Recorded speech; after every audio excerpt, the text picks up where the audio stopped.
الملعب بجانب نونو أسس. يا سلام يا هوجو لو تعدي، لكن الكرة ما تعدي.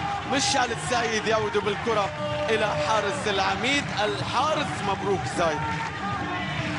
آخر فوز إماراتي على نادي سعودي في البطولات الآسيوية كان في العام الماضي، مباراة العين والشباب السعودي في ملعب العين بهدفي ساندو ايمرسون وهدف السعران للشباب.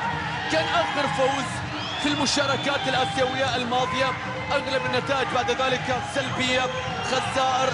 بالتأكيد فريق الاتحاد يملك في سجله، يملك في تاريخه انتصارات سابقة، انتصارين على الوحدة 2-0 و4-0، انتصار على العين بال4-2.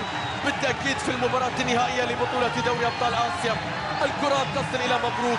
مبروك يؤخر اللعب، مبروك لا يلعب الكرة، مبروك نشاهد الآن تراجع لاعبي الوحدة، مبروك يحاول استدراج لاعبي فريق الوحدة. اللعب يتوقف، الجماهير تشاهد. شو اللي تسويه مبروك؟ مشي اللعب، خلينا نشوف كورة. الآن اسماعيل مطر يضطر إلى أن يضغط على مبروك زايد لكي تمشي المباراة. لسه المباراة بدري يا مبروك، ولكن كما ذكرت الوحدة يلعب بضغوط أكبر. شفتوني أوليفيرا يشاهد هيكرسبرجر. الآن مبروك زايد يلتقط الكرة بيديه. الاتحاد